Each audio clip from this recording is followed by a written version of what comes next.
Donuts bakery product है या restaurant service? आज बॉम्बे हाई कोर्ट फैसला सुनाएगा।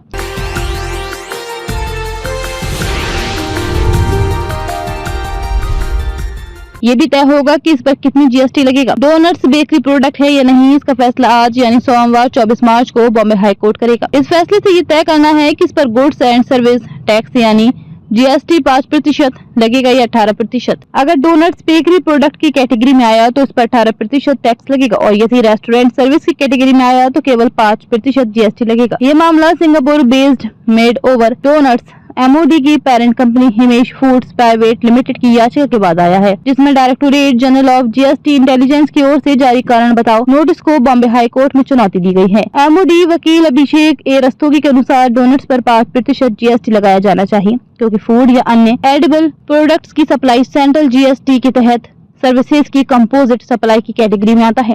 रेस्टोरेंट सर्विसेज में सप्लाई होने वाले फूड प्रोडक्ट्स खाने के स्थान, मेस और कैंटीन में सप्लाई किए जाने वाले फूड्स पर 5% टैक्स लगता है।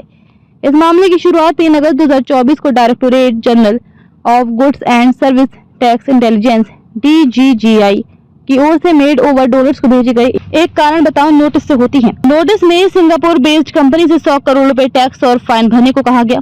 DGGI का कंपनी पर आरोप है इसने अपने बिजनेस को गलत तरीके से क्लासिफाई किया है, यानी रेस्टोरेंट सर्विस के नाम पर बेकरी प्रोडक्ट्स बेच रही है। इसी तरह के नोटिस अन्य डोनट्स चेन डंकिन डोनट्स और क्रिस्पी क्रीम जैसी कंपनियों को भी भेजा गया था। इसके बाद हिमेश फूड्स के स्वामित्व वाली डोनट चेन एमओडी ने बॉम्बे हाई कोर्ट में मामले के क्लैरिफिकेशन के लिए मामला दर्ज कराया। कंपनी ने कोर्ट के पूछा कि क्या डोनट्स की सप्लाई रेस्टोरेंट सर्विस है या बेकरी प्रोडक्शन। भारत में सर्विसेज के लिए जीएसटी रेट की पहचान, क्लासिफिकेशन, मेजरमेंट और निर्धारण के लिए सर्विस का काउंटिंग कोड SAC का उपयोग किया जाता है।